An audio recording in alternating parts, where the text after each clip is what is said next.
Good morning guys आज haematology हम start किए कर रहे हैं। इसके अंदर पहला लेक्चर हमारे पास है base of haemopoiesis. Haemopoiesis mean it is process of production of blood cells in bone marrow. Bone के अंदर ब्लड सेल की प्रोडक्शन के जो प्रोसेस होते हैं उसको हम क्या नाम देते हैं? हीमोपोइसिस। अच्छा, इसकी अब कुछ हिस्ट्री देखते हैं कि ये कहाँ से शुरू होती है एंड कहाँ पे हुई है। नेचुरल हिस्ट्री हमारे पास है start at the age of 3 week, embryonic life के अंदर ही स्टार्ट हो जाती है। साइट कौन सी है? इन यॉर्क सैक के अंदर। फिर 3 वीक वहाँ से हो रही, फिर at the age of by the age of 3 month to yolk sac से लिवर में शिफ्ट हो जाती है।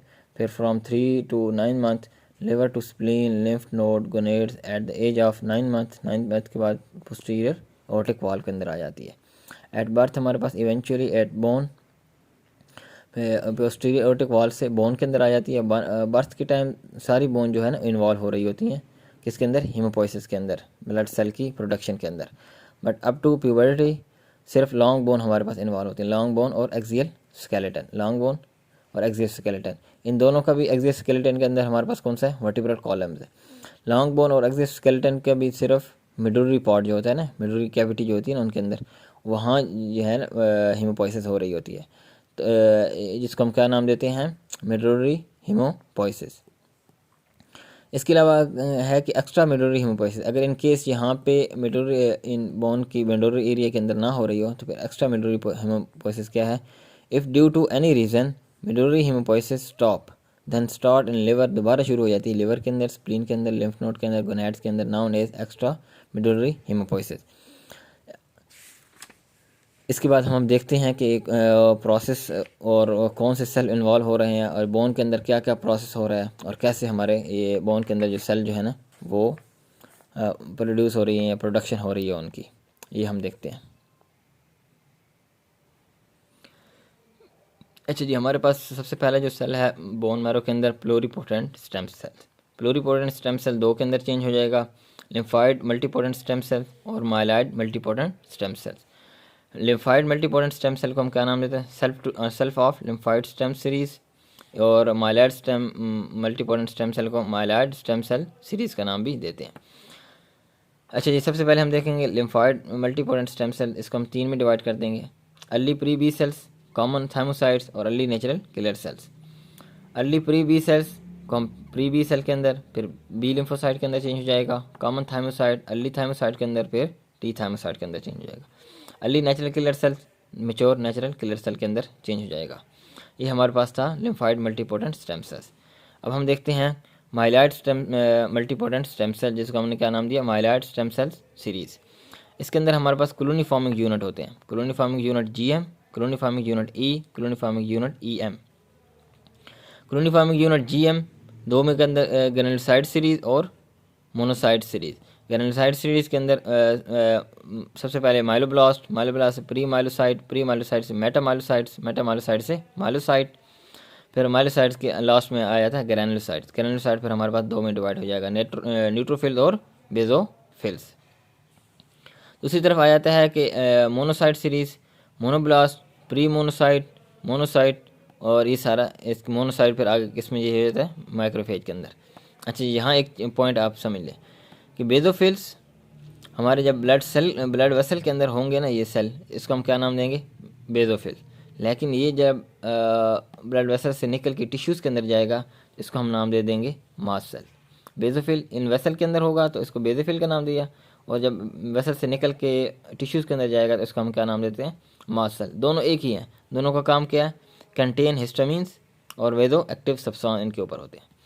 दूसरी तरफ मोनोसाइट, मोनोसाइट भी जब ब्लड वेसल के अंदर होगा तो इसको हम मोनोसाइट का नाम देंगे। जब when it cross blood vessels और कनेक्टिव टिश्यूज़ की तरफ जाएगा तो इसको हम क्या नाम देते हैं? मैक्रोफेज का नाम दे देते हैं।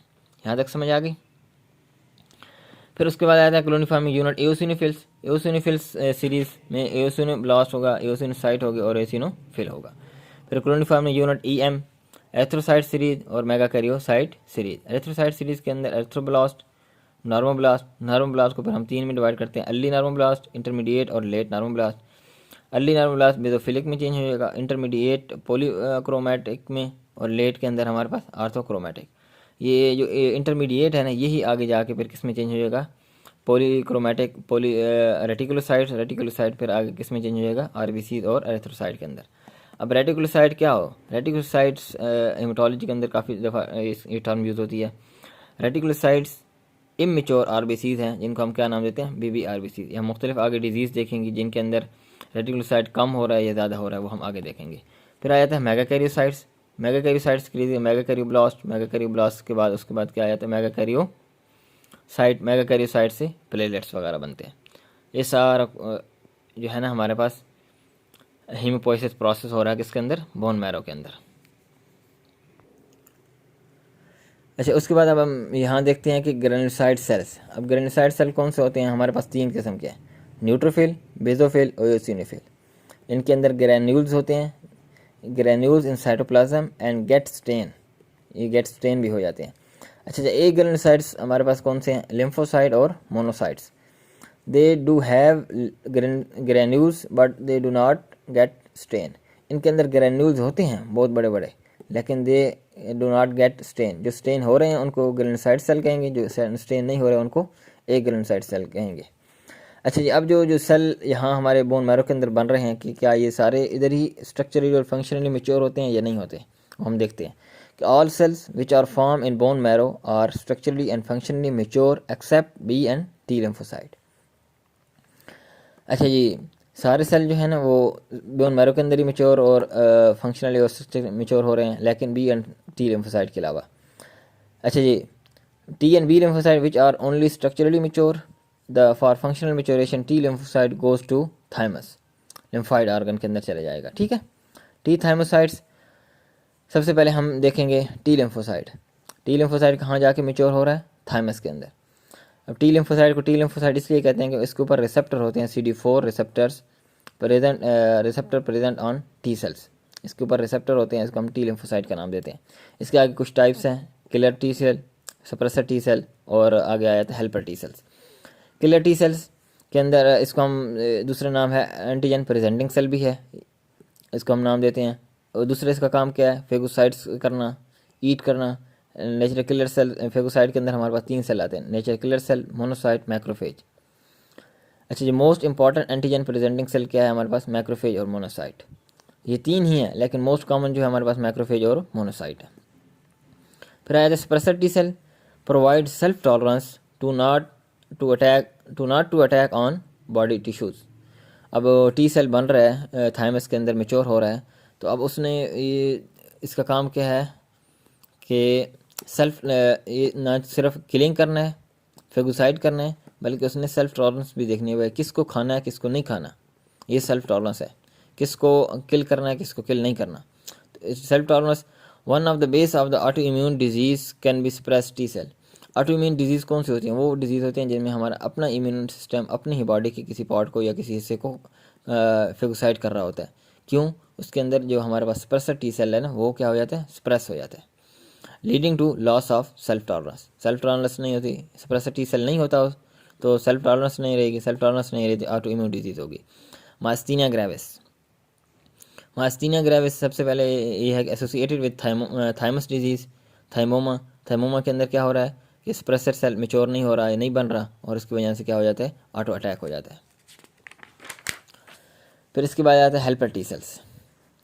Helper T sales generally help in immunity के अंदर काम कर रहा था। नॉर्मल इम्यूनिटी सिस्टम हमारे पास क्या है, कोई भी एंटीजन आएगी वो जाके एंटीजन प्रेजेंटिंग सेल को प्रेजेंट होगी, जिसके अंदर हमारे पास मैक्रोफेज है, मोनोसाइट है, नेचुरल किलर सेल्स है, और वो एंटीजन प्रेजेंटिंग सेल जाके किसको हेल्प करेंगे, हेल्पर टी सेल को एक्टिवेट करेंगे, जो कि हमारे पास जज है। ये हमारे पास मैक्रोफेज पुलिस है, पुलिस पकड़ के किसको देगी, जज को।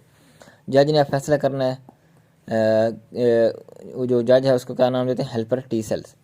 उसने आगे order in the form of cytokine release करेगा, और वो साइटोकाइन जाके मैच्योर बी लिम्फोसाइट को जाके एक्टिवेट करेंगे। जब बी लिम्फोसाइट एक्टिवेट होगा तो वो प्लाज्मा सेल और मेमोरी सेल के अंदर चेंज हो जाएगा। प्लाज्मा के अंदर हमारे पास इम्यूनोग्लोबन बनेगी, IgG, IgA, IgM, IgE, IgD immunoglobulin antibodies बनेगी। और मेमोरी सेल ये होगा कि इसको कहते हैं कि ये जी एंटीजन ऑलरेडी कोई भी आएगा ना, उसके खिलाफ ना सिर्फ एंटीबॉडीज़ बनेगी बल्कि उसकी एक मेमोरी बनेगी, जब दोबारा वो आएगा तो ऑलरेडी एंटीबॉडीज़ बनी हुई होंगी, तो बॉडीज़ को पता होगा कि पहले आ चुका है, तो फ़ौरन उसके खिलाफ अटैक कर देगा। Note, biggest immune compromise disease हमारे जो है वो HIV है। HIV के अंदर क्या होता है, bind with helper T sales infect and destroy the helper T sales. ये HIV किसको करती है, हेल्पर टी सेल को डिस्ट्रॉय करती है, और इसी के जो CD4 है ना, इसको किल कर देती है। And destroy helper T cell CD4। तो हम जब भी HIV देखेंगे तो उसके अंदर हम मोस्टली CD4 काउंट को चेक करते हैं हेल्पर टी सेल के अंदर। फिर आया था memory T cells. Memory T cell retain memory of antigen, ये जो हमने देखा ना, memory T cell retain memory of antigen. फिर उसके बाद आया था बी लिम्फोसाइट। टी लिम्फोसाइट जो हमने देख लिया कि स्ट्रक्चर तो उसका बोन मैरो के अंदर बनता है, लेकिन फंक्शनली वो थाइमस के अंदर जाती है। अब B lymphocyte for functional maturation goes to lymph node in the germinal cortex of lymph node.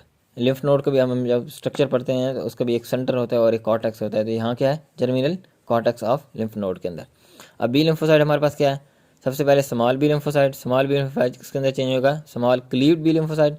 Small cleave B lymphocyte large cleave B lymphocyte में, large cleave B lymphocyte small non cleave B lymphocyte, small non cleave B lymphocyte large non cleave B lymphocyte के अंदर, और फिर mature B lymphocyte के अंदर change हो जाएगा। Mature B lymphocyte फिर हमारे पास प्लाज्मा सेल और मेमोरी सेल के अंदर चेंज होगा। इसके अलावा हमने मेलिग्नेंसीज पढ़नी है ब्लड की, जस्ट उनको ओवरव्यू लेंगे। ल्यूकीमिया कुछ टर्म है, उनको हम माइंड में रखना है। Leukaemia it is the neoplastic या मेलिग्नेंसी प्रोलिफरेशन ऑफ या changing of any bone marrow precursor cell in bone marrow. Bone marrow के अंदर कोई भी सेल है ना, उसके अंदर अगर कोई न्यू प्लास्टिक मेलिग्नेंसी चेंजिंग आ रही हो ना, उसको हम क्या नाम देते हैं, ल्यूकीमिया का नाम देते हैं। और हमें पता है कि मेलिग्नेंसी 3 वजह से हो सकती है, या तो वायरल या केमिकल या रेडिएशन की वजह से। अच्छा जी, ल्यूकीमिया के अंदर इन्वेस्टिगेशन ऑफ चॉइस क्या है, क्योंकि ब्लड बोन मैरो से ये सारा कुछ बन रहा है, तो हम क्या करेंगे, बोन मैरो बायोप्सी करेंगे और उसमें कंफर्म करेंगे कि कौन सी सीरीज़ है, लिम्फाइड सीरीज़ है या माइलाइड सीरीज़ है। लिम्फाइड ल्यूकीमिया है या माइलाइड ल्यूकीमिया। लिम्फाइड ल्यूकीमिया तो उसको हम एक्यूट और क्रोनिक में चेंज करेंगे। अगर इनिशियल स्टेज में कोई वेस्ट सेल जो है ना वो बन रहा है, और उसके इनिशियल सेल में इनिशियल स्टेजेस के अंदर क्या हो रहा है, मेलिग्नेंसीज चेंजिंग आ रही है, तो उसका हम क्या नाम देते हैं, acute in immature cells acute lymphoid leukaemia. अगर वो क्रोनिक यानी उस मेच्योर सेल मेच्योर हो चुका है, तो उस टाइम उसकी मेलिग्नेंसी हो रही है, तो उसका हम क्या नाम देते हैं, क्रोनिक या क्रोनिक लिम्फाइड ल्यूकीमिया। माइलाइड ल्यूकीमिया इस तरह अगर इमेच्योर सेल की हो रही है तो एक्यूट माइलाइड ल्यूकीमिया, और क्रोनिक की हो रही है तो क्रोनिक माइलाइड ल्यूकीमिया। अगर आ जाता है lymphoma. Lymphoma mean it is the neoplastic या proliferation of lymphoid B and T cells in the lymphoid organ. Lymphoid organ B या टी सेल की किसी भी मेलिग्नेंसी चेंज हो रही है तो उसको हम क्या नाम देंगे, लिम्फोमा। इनमें बी एंड टी सेल के अंदर 99% लिम्फोमा और B lymphocytes arise from lymph node, और 1% हमारे पास T lymphocyte arising from thymus. इसमें क्योंकि ये लिम्फ नोड से ये हैं, तो इन्वेस्टिगेशन ऑफ चॉइस हमारे पास क्या होगी, लिम्फ नोड बायोप्सी होगी। अब हम देखते हैं कि can you find a malignancy small cleave B lymphocyte in bone marrow. अच्छा, ये स्मॉल क्लीव बी लिम्फोसाइट मतलब बी लिम्फोसाइट की मेलिग्नेंसी है, क्या हम उसको बोन मैरो के अंदर फाइंड कर सकते हैं। लिम्फोमा की मेलिग्नेंसी है, क्या उसको हम बोन मैरो के अंदर फाइंड कर सकते हैं। Answer is yes. क्यों, ल्यूकीमिक फेज ऑफ लिम्फोमा मतलब यानी यहाँ से मेलिग्नेंसी होगी, लिम्फ नोड बायोप्सी, यहाँ से लिम्फोमा हुआ लिम्फ नोड के अंदर, ये यहाँ से ब्लड के अंदर गया, ब्लड से होता होता हुआ दोबारा ये किस में चला जाएगा।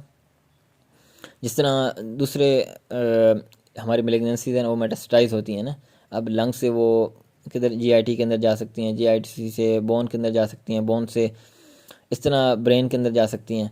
इस तरह ये वाली जो मेलिग्नेंसी है ना, जब ये मेटास्टाइज होगी ना, लिम्फोमा जब मेटास्टाइज होगा तो ये जब ब्लड के अंदर जाएगा तो ब्लड के अंदर जाके ये काज कर सकता है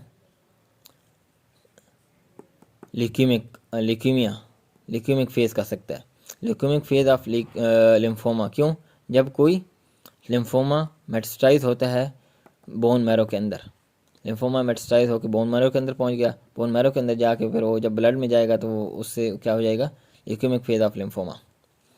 यहाँ तक समझ आ गई।